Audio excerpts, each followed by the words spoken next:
그런데 지금 이제 우리 유 작가님이 두렵고 네. 상처가 있는 예. 그런 작업들을 해 가다가 예. 이게 쌓이고 쌓여서 이제 한계에 이르렀을 때 네. 비로소 이렇게 툭 터진 게 결국은 작품이잖아요. 예.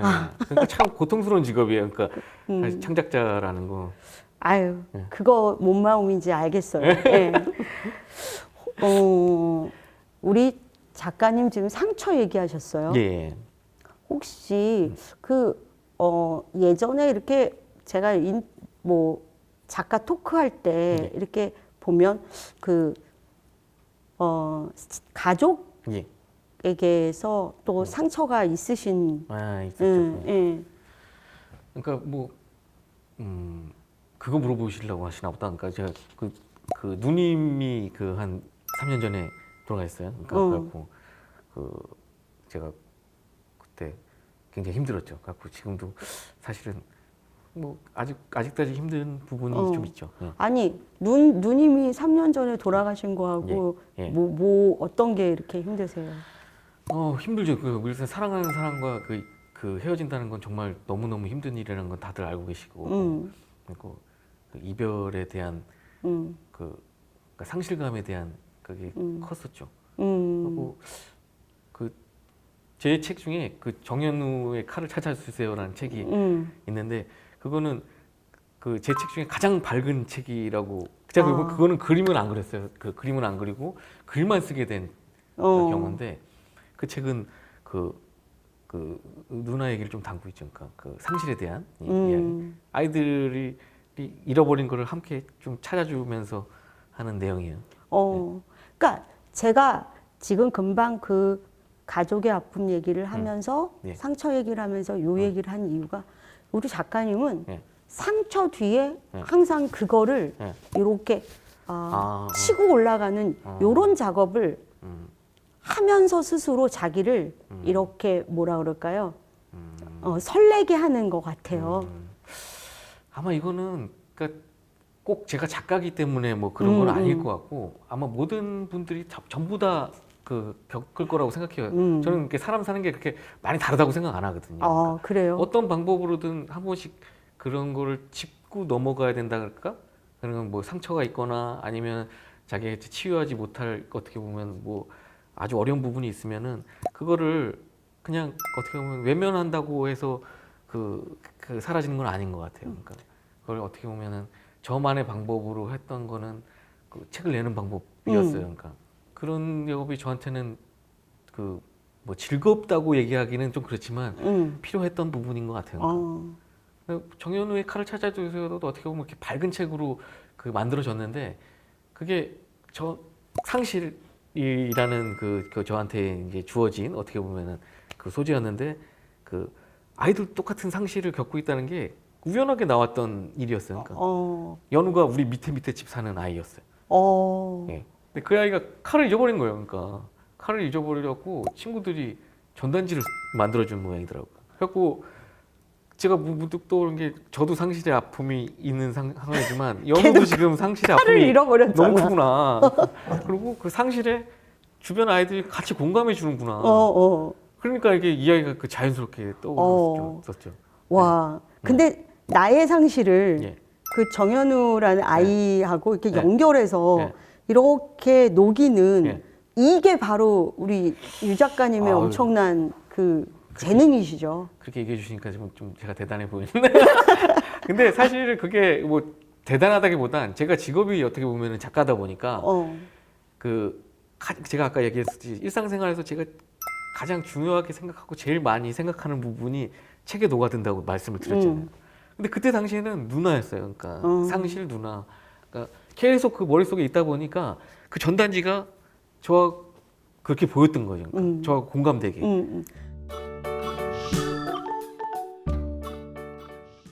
저 시저의 규칙 예.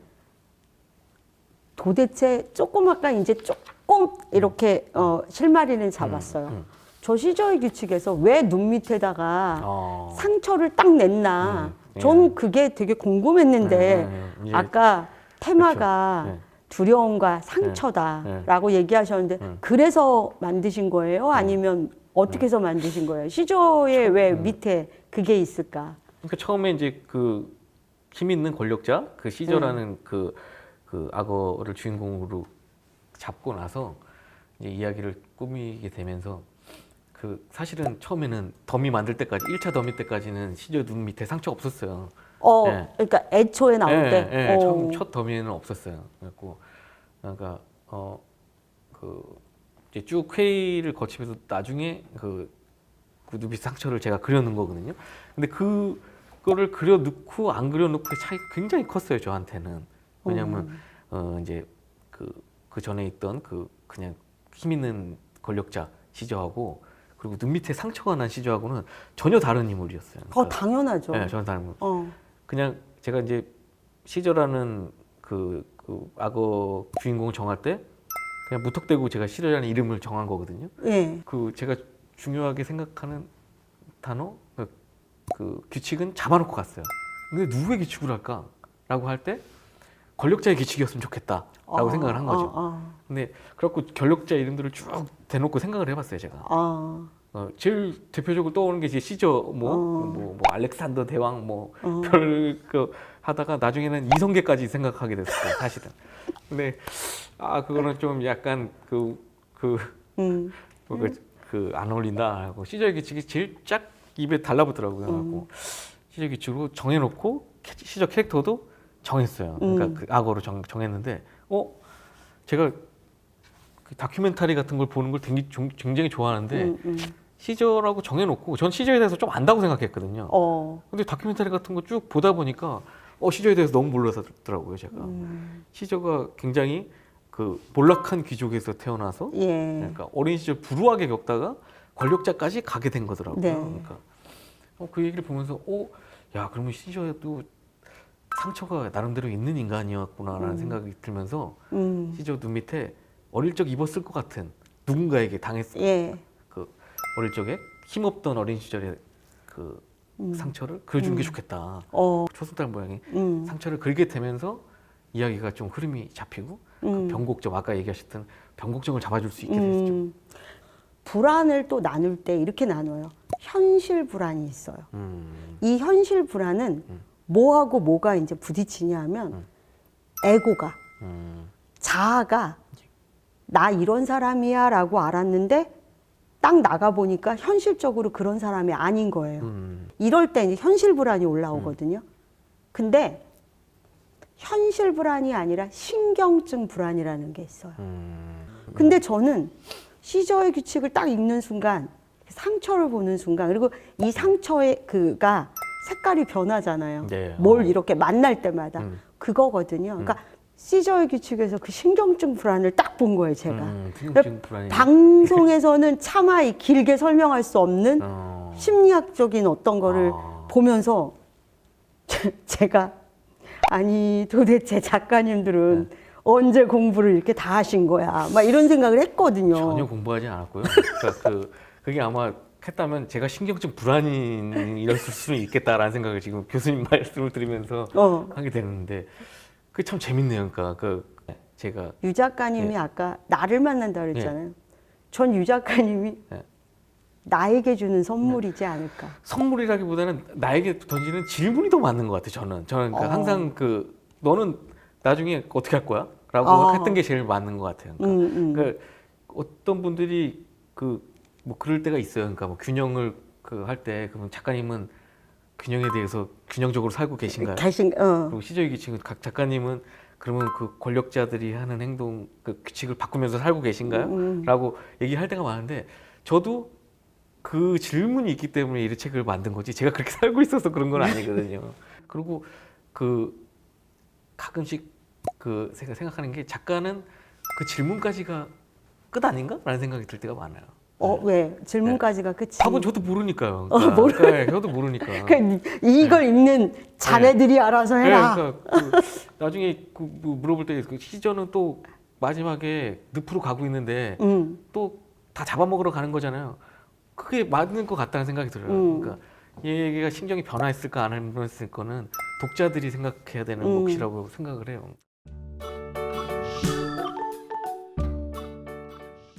보면 유 작가님 작품을 학교 현장에서 많이 교육 도구로 써요. 이렇게 교육 도구로 쓸 때 혹시 유 작가님께서 이런 거를 좀 질문하고 생각해 봤으면 좋겠어요 하는 게 있을까요? 그러니까 그때 한번 그런 얘기를 들은 적 있어요. 어떤 그 교사분이 그 선생님이 파란 파도를 뭐랄까 파란 파도를 그 좀 엇나가는 학생들한테 읽어준다고 하는 얘기를 엇나가는? 네, 엇나간다고 얘기하면 안 되나? 그러니까 그 아이들을 좀 이렇게 문제야 학생한테 읽어준다고 하셔갖고 제가 그거는 아닌 것 같아요라고 얘기를 했었던 적이 있었는데 저는 제 책을 읽어보고 이런 걸 한번 좀 재밌겠다는 생각을 해본 적은 있거든요. 어떤 거? 역할을 바꿔보는 그러니까 뭐 예를 들어서 얘가 뭐 주인공을 하고 누가 좀 뭐 그 나쁜 역할을 하고 뭐 이런 걸로 한번 짜보신다든가 그리고 한번 하고 역할을 한번 바꿔서 한번 역지사지를 해보면서 해보고 그랬으면 좋겠다는 생각을 하긴 하는 게 왜냐면 제가 창작을 할 때 시저유축도 마찬가지였어요. 그러니까 제가 시저라고 제 자신을 생각하고 창작을 하기도 하고 제가 아기새라고 생각하고 창작을 하기도 했었어요. 그러니까 그 양쪽 면을 다 같이 경험해 보는 방식도 되게 재미있는 부분이거든요. 그리고 그 선생님들이 뭐 교육 자료로 만약에 쓰신다고 한다면은 아이들한테 강요한다기보다는 이런 위치에서 한번 생각해 보는 것도 재밌는 부분이지 않을까? 그러니까 그리고 그 그러니까 편집자이면서 대표님이신데 아마 같이 남자하고 일해본 적이 요 시작이 처음이에요. 남자 편집자분하고.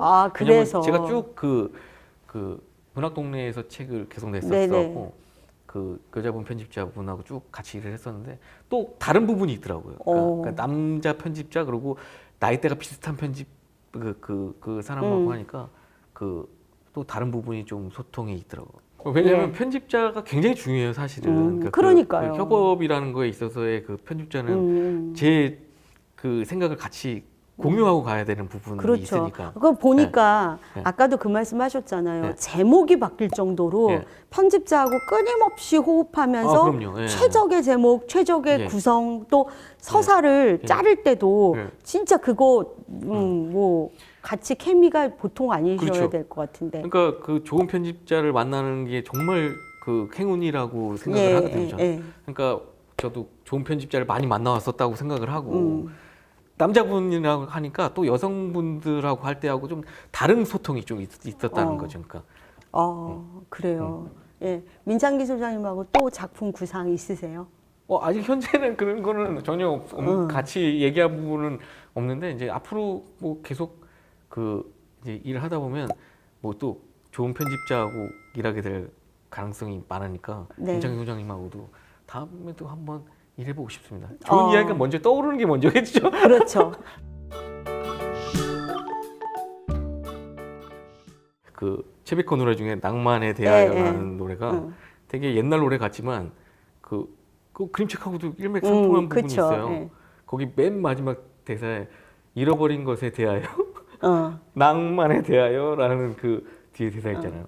그게 제 그림책 노트하고 비슷해요. 그러니까 잃어버린 것에 대하여, 그렇죠. 낭만에 대하여. 우리 살다 보면 정말 꿈꾸는 걸 잊어버리고 살잖아요. 그러니까 특히 어른이 돼서 어린이처럼 꿈꾸는 거를 잊어버리고 사는데 그거하고 되게 비슷해요. 잃어버린 것에 대하여 그리고 잃어버린 꿈에 대하여 그리고 좀 바꾸자면 개사하자면 그리고 그 낭만에 대하여라는 얘기를. 근데 우리 유 작가님 제가 오늘 이렇게 얘기를 나누면서 유 작가님의 아내도 끊임없이 내가 지금 하나하나 선택해서 잘 가고 있구나 이런 자기 자신에 대한 믿음이 있으신 것 같아요. 스스로 어떻게 생각하세요?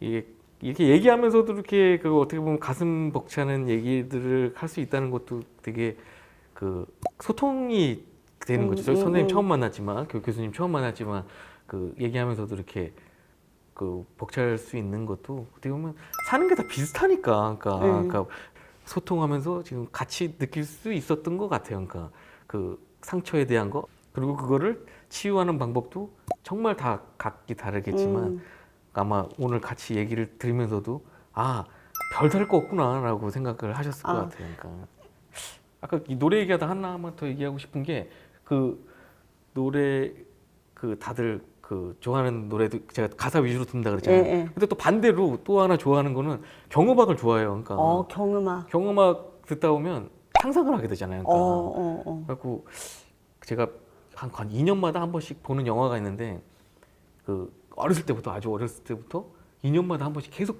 보는 영화가 있어요. 시네마 천국이라고. 이거 다들 아시잖아요. 그러니까 네. 시네마 천국에서 이제 쭉 나중에 마지막에 그 감독이 된 그 사람이 그 할아버지가 그 친구 겸 할아버지 알베르토 할아버지가 그 할아버지가 그 편집해준 그 키스씬을 보면서 울잖아요. 그 감독이. 근데 그 우는 장면을 볼 때마다 계속 소름이 끼쳐요. 근데 20대 그 제가 그걸 보면서 소름 끼쳤던 거하고 지금 거의 40대 중반이 돼서 소름 끼치는 거하고 달라요. 달라요. 그럼 그때마다의 또 녹아져 있는 그게 있으니까 삶이라는 게. 예. 그리고 그 음악이 저를 그 들을 때마다 다르고 엔니오 모리코네 그 테마가 계속 다르게 느껴지고. 근데 저도 그림책 그랬으면 좋겠어요. 그러니까 그 그림책 얘기를 또 하게 되는데 그림책이 어린이 때 읽었던 거하고 그 40 몇 세에 읽었던 거하고 그렇죠. 다르게 느껴졌으면 좋겠어요. 그리고 부모나 이제 선생님이나 뭐 어른들이 그 아이들한테 어려운 책을 읽혀줄 때 강요하지 말았으면 좋겠고, 예. 그러니까 그 아이들이 그 정도 읽으면 그 정도 읽는 것까지 놔두고, 왜냐면 그 아이가 45세에 다시 읽을 수도 있잖아요. 그럼요. 예. 그때 느꼈던 게 또 다른 느낌으로 올 수 있고, 내가 이걸 몰랐네 그때는. 그렇죠. 이렇게. 그렇게 읽혀졌으면 좋겠어요. 책. 그래서 그림책이 시네마 천국처럼. 예. 여러분들 오늘 이렇게 들어오셔서 심심 토크 보시니까 다른 데서 못 들었던 얘기들 많이 듣게 되셨죠? 예. 이게 심심 토크의 매력입니다. 그러니까 다음 달에도 또 심심 토크 기다려 주실 거죠? 예. 앞으로 좋은 작품들 가지고 이제 또 짠하고 나타나실 거죠? 그래야 되는데 이제 열심히 한번 노력해 보는 그 또 한 해가 되겠습니다. 예, 응원합니다. 감사합니다. 예, 오늘 심심 토크 이렇게 함께 해주신 여러분 감사드리고요. 유준재 작가님의 앞으로의 행보 여러분 많이 또 지지해주고 그리고 나오는 책들 사랑해 주셨으면 감사하겠습니다. 감사합니다. 감사합니다.